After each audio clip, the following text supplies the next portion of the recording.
你说什么？易欢被鳌拜抓走了？不错，鳌拜号称大清第一勇士，身边又带了好几个武功高强的侍卫，我们不敢贸然出手相救。申盟主，我们现在怎么办？先不要轻举妄动，等九楼兄弟的消息，切莫打草惊蛇。是。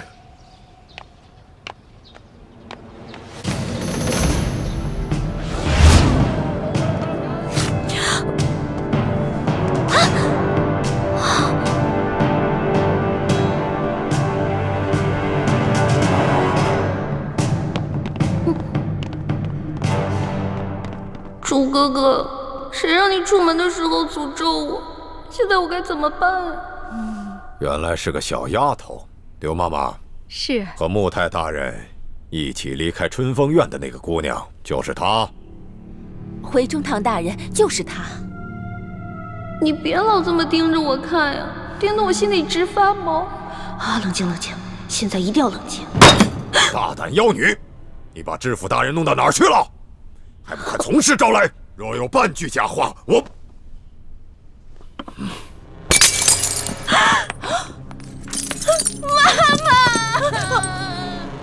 妈妈救命！妈妈救命！哎呀，只要你老老实实说出知府大人的下落，我可以向中堂大人求情，饶你不死啊！快说，真的？快说快说！行吧，那我说。那日知府大人呢，说要带小女子去一个好去处，当时小女子开心极了，还以为从此攀上了高枝，可以无忧无虑了。可谁知道知府大人却把小女子带到了一个特别偏的地方。当时我就想啊，这也许知府大人的正事太厉害了，想要收小女子做外宅。可是这马车跑到一个小树林，知府大人自己下去了，让小女子在车上等他。这小女子啊，就偷偷掀开车帘子，就看到知府大人跟一帮黑衣蒙面侠说些什么。黑衣蒙面侠？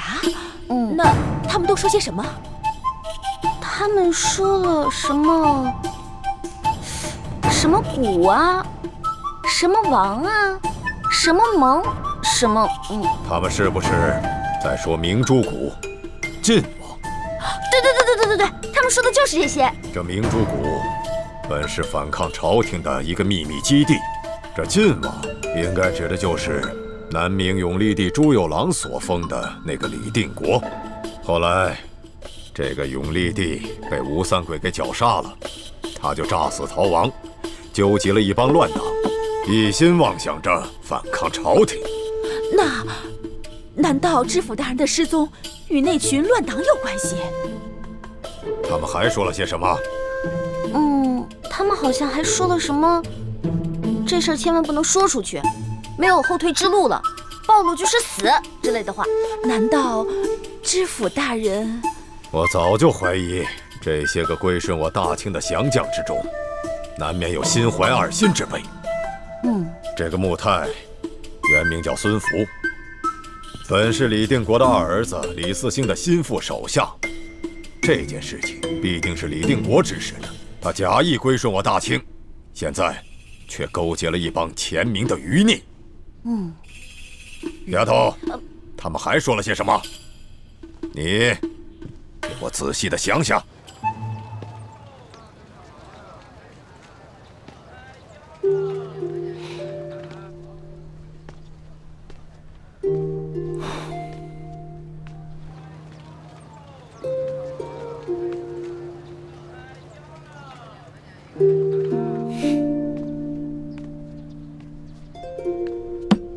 他们都是一些零碎的只言片语，我也没听清楚，但是我听到了一个人的名字。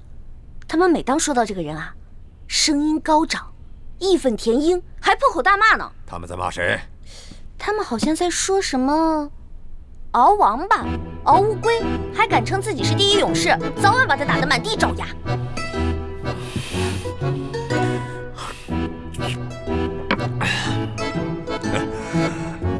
小丫头，你别害怕，你给我往下说。后来呢？这后来啊，小女子就听明白了，好像是知府大人想带小女子去那个什么明珠谷，刚才说的明珠谷，但是那几个黑衣人呢，偏是不让，他们让知府大人把小女子给杀了。等当时我怕极了。这个时候，知府大人旁边的卫队长直接把刀就给拔了出来。驾！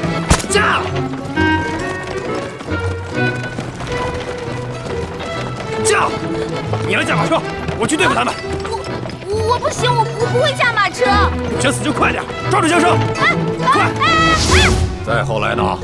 再后来，小女子就拉着马缰绳，一直跑啊，就听到后面刀剑撞击的声音越来越大，我就跟着马车一直跑。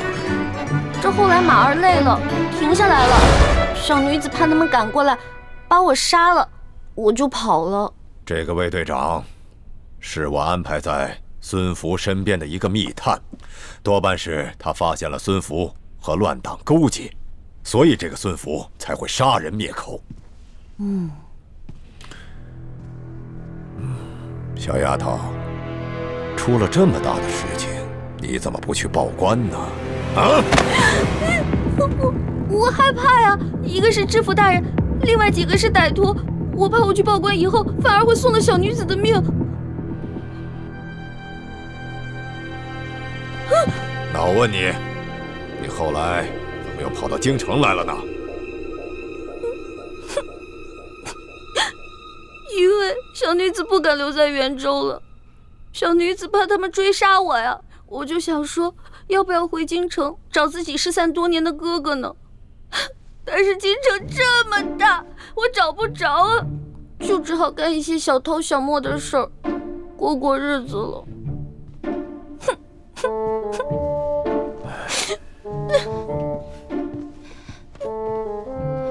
中堂大人，您说这丫头说的这番话可信吗？此事涉及到诸多复杂的背景和隐秘之事，绝非一个普通的小女贼所能够知晓。可是她又说的这番流畅，不像是临时编出来的谎言。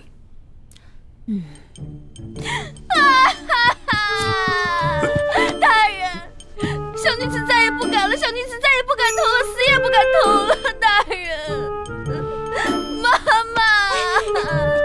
妈，帮我劝劝大人，别杀了小女子啊！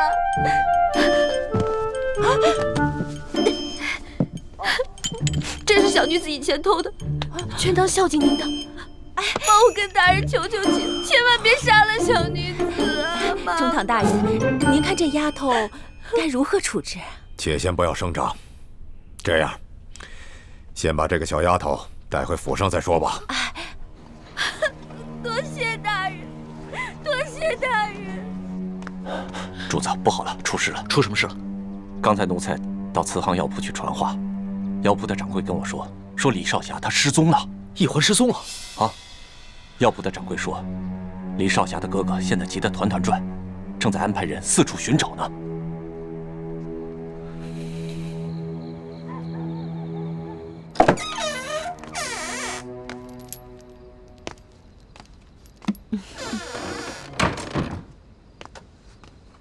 来吧。不是吧？你去给我拿2个白馒头。哟，那你想吃什么呀？哦，您不会以为您还在天下第1楼上冲大爷呢吧？妈妈，我刚才在9楼对您多有不敬，但是您别忘了，我还孝敬了您2锭金元宝呢。所以呀，我才来给你送2个馒头啊。妈妈我呀，也是有原则、讲情义的。2个馒头换2个金元宝，这馒头也是我见过最贵的了。不过有馒头总比没有强，起码不会被饿死。吃。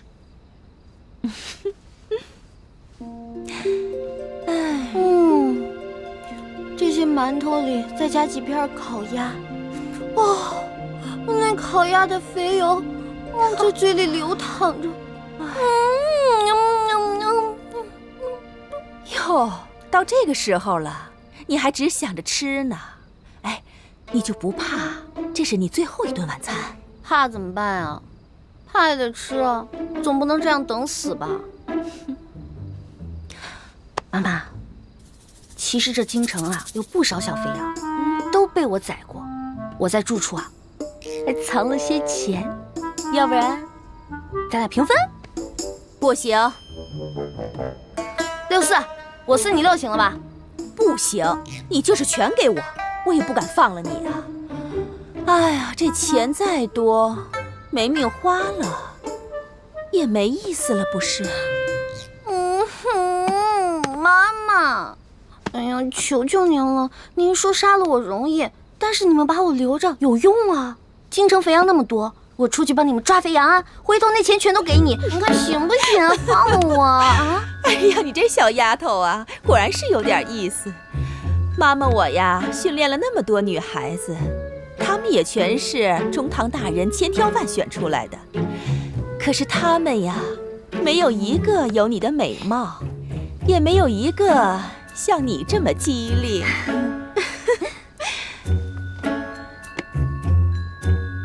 所以妈妈，你这意思是可以放了我了？哎呦，我哪敢放了你呀！哎，不过妈妈我呀，也是有原则、讲情义的，也不能白收了你的金元宝，不是？我今天呀，就是来给你指条生路的。妈妈，请说。易姑娘那一番谎话，说的是声情并茂，丝毫没有破绽，居然连老奸巨猾的鳌拜都被她骗过去了。这鬼丫头仗着自己有点小聪明，就胆大包天。她虽然骗过了鳌拜，可是也被鳌拜带进了鳌府。鳌拜究竟会怎么处置她，还很难说。我们呀，在鳌拜府中也发展了内线，不过鳌拜不信任我们，我们的人只能在外围当差。不过我已经吩咐下去，让他们想尽一切办法打探消息。鳌拜性情暴虐，易欢在他手里非常危险，我们必须尽快想办法救他出来。少主，龙三少爷那边差人来问，可救出易欢少侠了，是不是需要什么协助之处？你去告诉他们，还没有找到易欢，不过我们会自行解决，就不麻烦他们了。多谢他们的好意。是。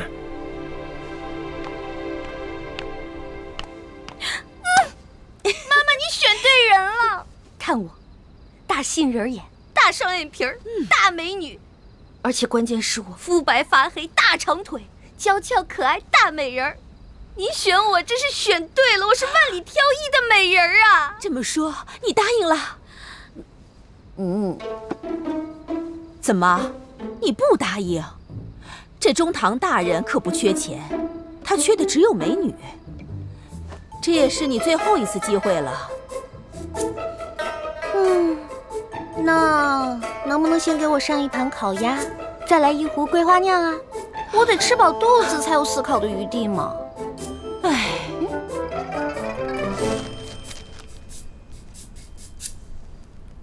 小虎，通知鳌府的内应，告诉他，我会在府外100丈之内的地方等他的消息。一旦鳌拜要杀易欢，让他立刻发出信号。少盟主的意思是，万一鳌拜要杀易姑娘，您就亲自冲进去救她。鳌府戒备森严，少盟主的身份非比寻常，千万不可冲动。不到万不得已，我自不会冒险。不过如果鳌拜真的要杀易欢，我也顾不了那么多了。少盟主对易姑娘情深意重，只可惜她还懵懵懂懂，不知珍惜，反倒给您惹麻烦。易欢不是有意的，我不怪他。你快打探消息吧，我也要召集人手，做好随时闯府救人的准备。属下遵命。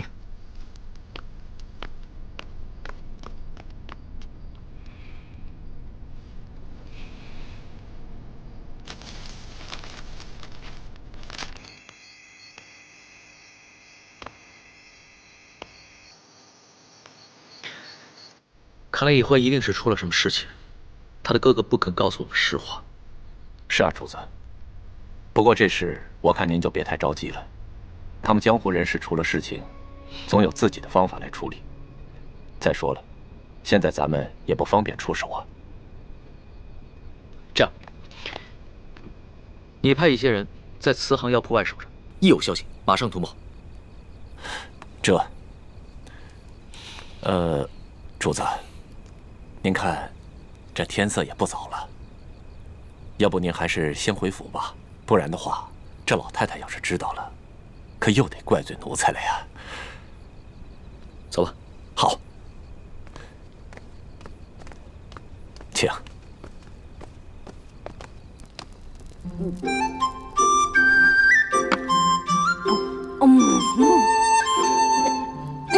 呀，您这整只烤鸭都吃完了，还没考虑好呢。好了好了，带我去梳洗打扮，我要去见中堂大人。就知道你是个机灵的丫头。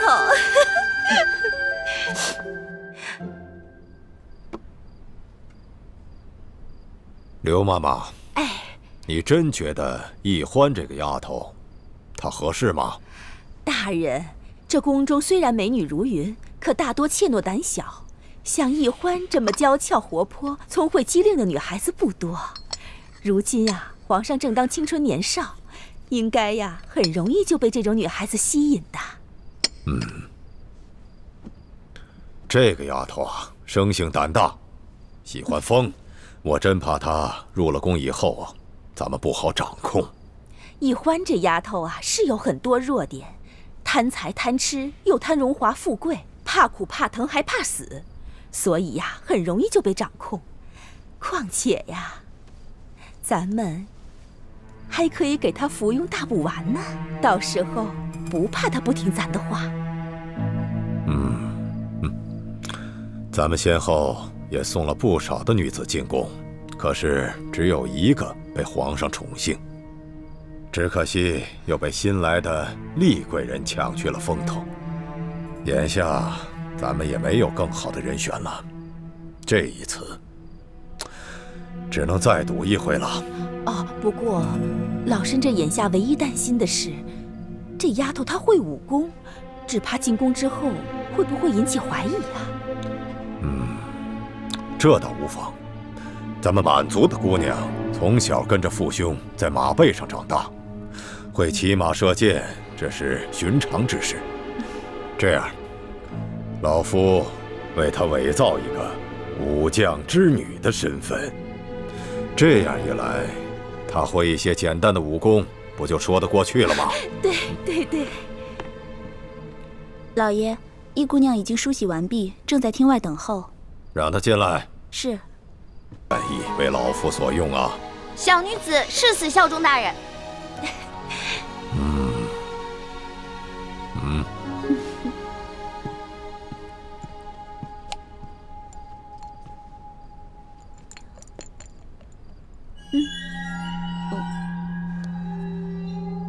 这什么呀？香香的。这是大补丸，吃了它可以让你的肌肤如玉，永葆青春。真的？当然是真的。这大补丸确有补气益血、健身养颜之功效，只不过一旦吃下去，就必须每个月都要吃一颗，否则的话，你就会肠穿肚烂，让你死得苦不堪言。怎么样？如果你愿意为老夫所用，就服下这颗大补丸。只要你能够乖乖的听老夫的话，老夫每个月都会给你一颗的。那大人，如果我不吃这颗大补丸，您是不是就要杀了我啊？哼！你先是对元州知府勾结乱党一事知情不报，后来又在这天子脚下偷盗行窃，这哪一条都该杀头。哼！什么大补丸？不就是慢性毒药断肠散吗？本姑娘10岁的时候就会配，也会解了。我现在这副害怕为难的样子，不过就是为了麻痹你这个大坏蛋。哎呀，我说丫头啊，你可是聪明人，吃下这颗大补丸，从此荣华富贵享之不尽。你要是不吃啊，你这个小脑袋马上就搬家了。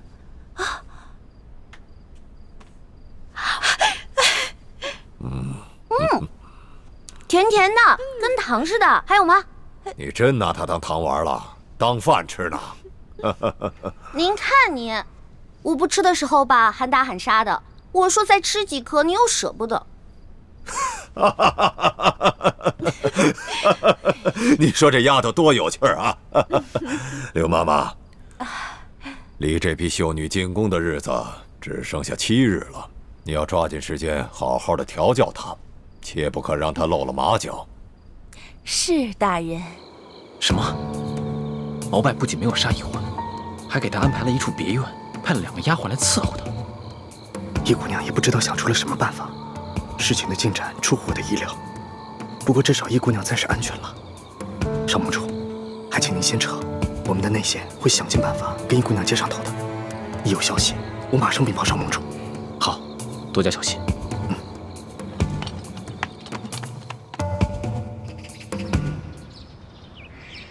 中堂大人，玉欢这丫头果然是极聪明，学什么一点就通。可她就是不肯用心学呀。我也都测试过了，不管这琴棋书画还是女工歌舞，这都是略会一点，却样样都稀松。大人，这离进宫的日子只剩下不到5日了，这老身再怎么细心调教，也都来不及了。妈妈，大人，这也不能怪小女子啊。小女子12岁那年，父母便双亡，唯一的哥哥还跟小女子走散了。我啊，只能靠着尼姑庵的师傅们接济，才能勉强填饱肚子。这哪有什么机会去学什么琴棋书画、歌舞女工啊？可这女子应会的技艺，你样样稀松，这怎么才能够引起皇上的注意，讨得皇上的欢心呢？如果说女子必须才艺出众才能引起皇上的注意，那之前妈妈培养的美女们个个才艺出众，可不也是没成功吗？如何讨得男人们的欢心？刘妈妈她最有经验，她培养出来的美女，个个都能让男人们神魂颠倒。只可惜皇上他年少，情窦未开，再加上这后宫美女众多，没能引起皇上的注意，所以他们才未能大展身手嘛。哎，这您就说对了。要想引起皇上的注意，光靠才能和技艺非常好是不行的，是要动脑子想办法的。我说的对不对啊，妈妈？哦，那你告诉老夫，如何才能引起皇上的注意呢？这个嘛，我现在也说不好，这得进宫以后啊，随机应变。大人，若说这随机应变，易欢这丫头可是比别的姑娘强了千百倍。大人放心吧，为了不辜负您对我的期望，也为了我自己能在宫中谋个好前程，我一定会努力引起皇上对我的注意。也罢，这圣心呀最难测，如何邀得圣宠，这只能看你自己的造化了。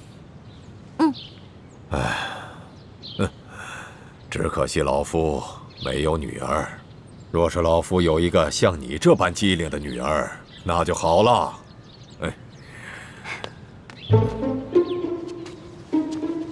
依父在上，干女儿给您磕头了。老夫不过是随口一说，你怎么就认起干亲来了呢？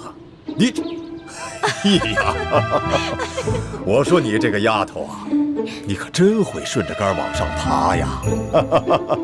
好，老夫就认了你这个干女儿。快起来吧。哎，谢依父。对了，义父有件事情必须要提醒你，我们这门干亲只能私下里认。等你进了宫以后，千万不能让其他人知道。若是皇上知道了你是老夫安排的人，那对你对老夫都不会是好事情。依父您放心吧，女儿我呀不会乱说话的。你真是长了个七巧玲珑心呐！好，既然你认老夫做了义父，那作为义父就得有所表示。义父送你一件礼物。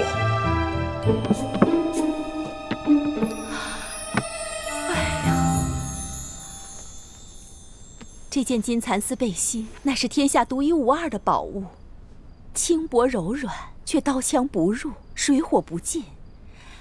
当年敖大人出生入死，立下无数战功，先帝才将这件背心赏给了敖大人。唉，如今他却把这件背心赏给了你，可见你呀，对他真的是很重要。你们要我去皇帝身边做卧底，当然得先笼络我了。但如果事情不顺利，你们肯定会杀了我灭口。到时候就算我穿着金蚕背心，也不可能逃过你们的毒手。哎，妈妈，我能拜到中堂大人门下做干女儿，那多亏了妈妈的帮忙。您放心吧，以后如果我大富大贵了，肯定不会亏待妈妈您的。就你的小嘴会说话。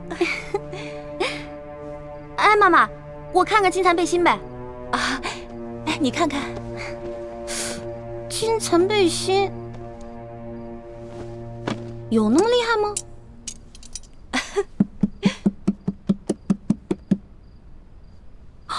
哇，真的都没破哎！妈妈，你快帮我收好，快！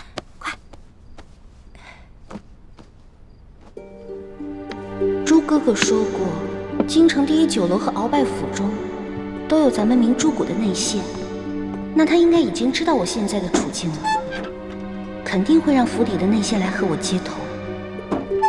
这老东西一直守在我身边，寸步不离的，真是讨厌。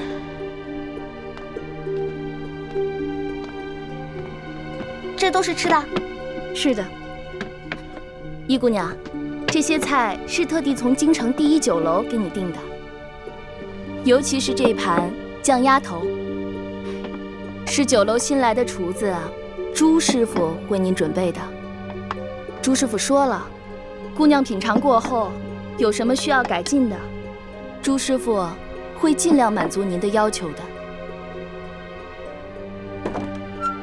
我知道了，你先下去吧，记得再给我拿一壶桂花酿过来。是。哎，妈妈，您看啊，这么多美食，其实我应该跟您老一起分享的。但是你也知道，我这个人吧，最大的缺点就是贪吃。再加上上次您在酒楼里跟我抢一只鸭子，那事在我心里留下很深的阴影啊。所以，您要是跟我在一桌吃饭的话，我这内心肯定会特别害怕。要不然您就先放心，我不会跟你抢吃的，我自己回房间吃哦。不过，待会儿吃过晚饭之后啊，我要陪你一起同床共眠。这同床共眠就算了吧，我从小到大都没跟人同床共眠过，而且这同床共眠，我看着您这张老漂亮的脸，我睡不着啊。今晚不行，我必须要陪你一起睡，因为今天晚上妈妈要调教你一些床上功夫。哎呀，只有这样，皇上召你侍寝之后，才会被你迷得神魂颠倒。你现在害羞啊，等将来进了宫，得到了皇上的圣宠，你还要感激妈妈的调教之恩呢。行，我谢谢你妈妈。你别说了，你赶紧走吧。你走吧，你说的我都羞死了。快回去吃饭吧。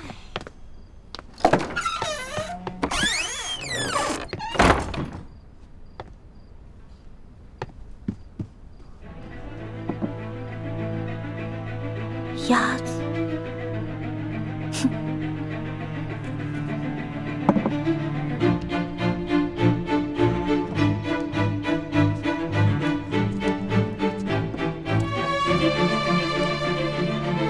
已安排内线救你。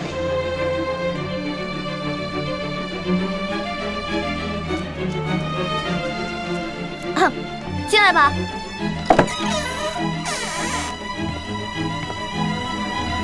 易姑娘，您要的桂花酿。易欢姑娘说，她决定将计就计，待进宫之后，把鳌拜的所作所为全部告诉龙三，以挑起鳌拜和康熙小皇帝的矛盾。易欢虽然口口声声反对我们光复大明，但一旦有机会，还是会奋不顾身地帮助我。易欢姑娘还说，鳌拜对她不太信任，正在满京城查找他失散的哥哥。为了不让鳌拜起疑心，还请少盟主做好准备，配合他演好这出兄妹相认的戏码。知道了。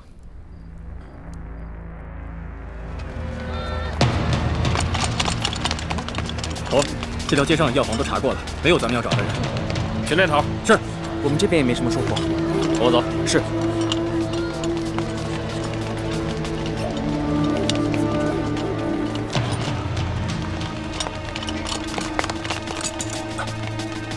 会的。怎么了，各位军爷？有什么事儿吗？你这儿可有一个叫李建清的年轻的郎中？有，不过正在给病人看病呢。军爷，你就是李建清？正是。好了，怎么，军爷想要看病吗？府中人士。是。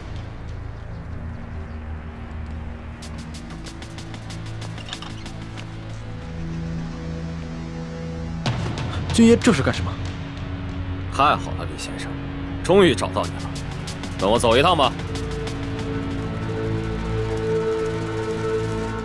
中堂大人，易欢这丫头啊，果然是冰雪聪明。不管是给她安排的身世，还是要她熟悉的材料，那都背的是滚瓜烂熟啊。还有那些重要的私密记忆，我昨夜都已传授给她了。好。果然是个好苗子，易欢啊，再有3日你就该入宫了，你可要好好的准备。你入了宫以后，老夫就不能安排人照顾你了，以免他人怀疑你是老夫安排的人。至于你是否能避开后宫那些复杂的算计，能否引起皇上的注意，邀得圣宠，这一切就得全靠你自己了。义父，您放心吧。我一定不会辜负你对我的期望的。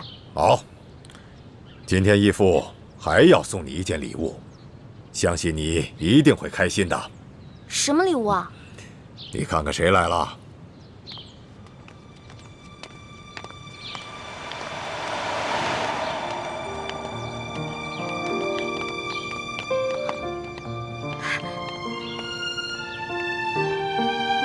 大哥！你是小妹，大哥，小妹，大哥，对不起，都是我不好，我以后再也不会这样了，以后我一定听你的话。小妹，真没想到会在这里遇见你，我还以为你出事了呢。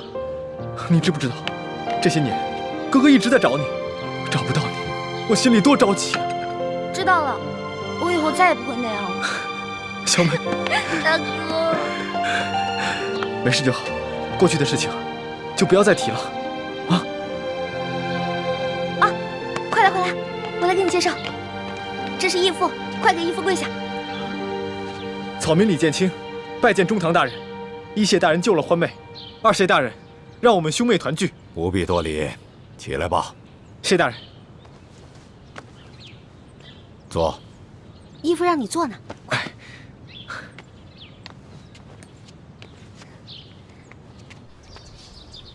主子，有李少侠的消息了。怎么样？他可安好？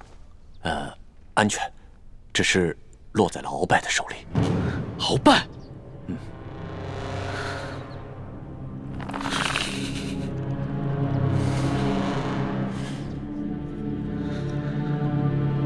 恕草民冒昧，中堂大人最近是否经常心神烦躁？是否无论何种美食，都是食之无味，难以下咽？你怎么知道？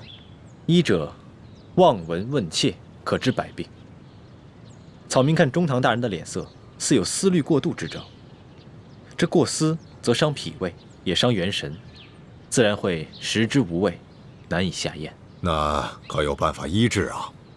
这个简单，待草民为大人号个脉，开几副方子调养调养，自能改善。早就听易欢说过，你这个当哥哥的，自幼跟着师傅在外游历行医，学了一身的好医术。虽然是不能够让人起死回生，但也是救人无数。今日一见才知道，他所言非虚啊。老夫现在年龄大了，经常身体不适，你可否愿意留在府上为老夫效力呢？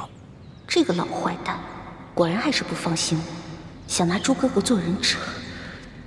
草民做了多年的游方郎中，虽然学到了不少民间的验方，但四处漂泊，甚是辛苦，所以想在京城安顿下来，慢慢谋个前程。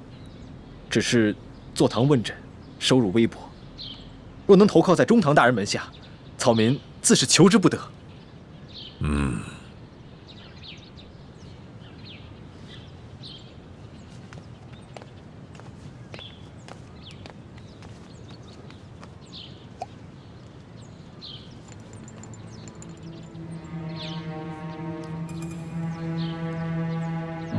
这是老夫府上特制的大补丸，你如若真心投靠在老夫的门下，那你就和你妹妹一样，服下一颗吧。以后每个月我都会按时给你们兄妹2人送上一颗大补丸。以你的医术，你应该知道这大补丸的功效。但若是你不肯服下这颗大补丸，那老夫又该如何敢放心的去栽培你？草民只求守护我这唯一的妹妹，顺便为自己谋个好的前程。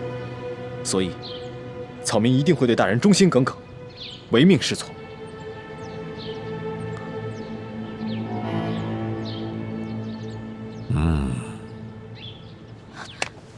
义父，女儿还有一事相求，希望义父可以答应。你尽管说，只要老夫做得到，都会满足你。可不可以在宫中也给我哥哥某一份差事啊？因为这样我们2个既可以互相照顾对方，而且不用经过他人之嘴，传给您宫中什么事儿啊，直接让我哥哥来跟您说，既方便又安全。您觉得呢？这个主意不错。眼下就有一个绝好的机会，宫中的太医院本月之中就有一个老病告退，一个回乡丁忧，眼下还正缺人手。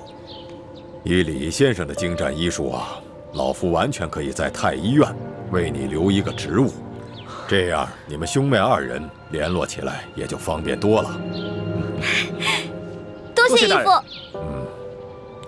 只是这宫中禁忌甚多，你们2人入宫以后，切不可让其他人知道你们的兄妹关系。女儿知道了。草民明白。前段时间皇上龙体欠安，精神倦怠，神思恍惚，可不知道为何又突然好了。李先生，你到了太医院以后，帮老夫多加留意，看看是哪位太医医术如此高明，这么轻松就医好了皇上的龙疾。老坏蛋，你是想查出谁解了你给皇上下的毒吧？草民明白，草民一定会多加留意，有什么情况马上向大人汇报。鳌拜逼着李易欢服下了大补丸，说什么要把他送到宫里去，给他做密探。大补丸？对。李建清说了，这大补丸是鳌拜独门秘制的毒药，说这种毒药服下去之后，必须每个月继续服用，如果不吃的话，就会死得苦不堪言。那易欢吃下来这大补丸，岂不是要终生受制于鳌拜？是啊，主子，眼下看来，只能是这样了。哦，李建清还说了，希望龙三少爷把李易欢被鳌拜胁迫的事情，悄悄地告诉皇上，这样在宫里也好有所照应。他还说了，他们兄弟绝不会为虎作伥，做任何对皇上不利的事情。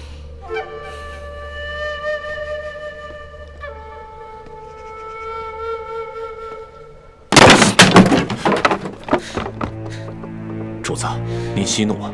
这个鳌拜越发的胆大妄为了。这样，你回去告诉李建清，就说我会尽快禀明皇上，在宫里对易欢多加照拂。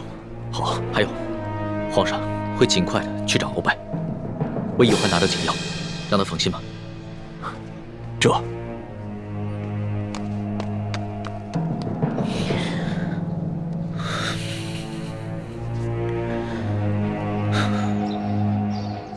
皇上的头晕病可好些了？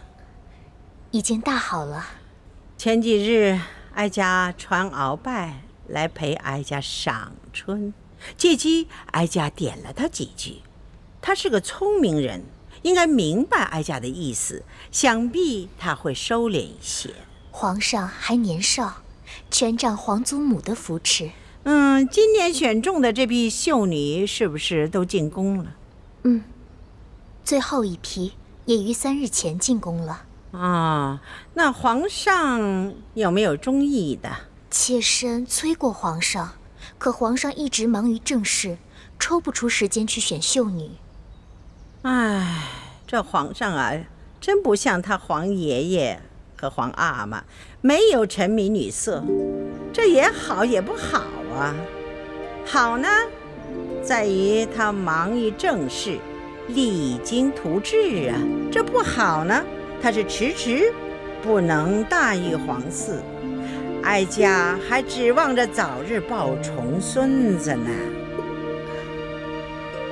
妾身和众姐妹一定用心服侍皇上，让皇祖母早日得偿所愿。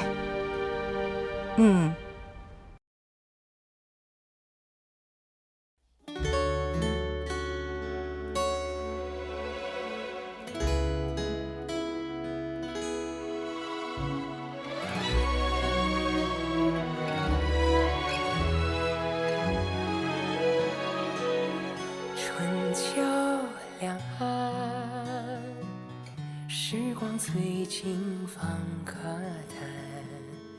一生的愿，将心留于人世间，手握乾坤，仙风女子在云端，花开之间，留蝴蝶掌心清泉，天与地开在眉间，叹千秋，万事还原，心中细流，回远方清泉，回首一生路漫漫，天与地开在眉间，叹千秋，万事还原，书几许情愁。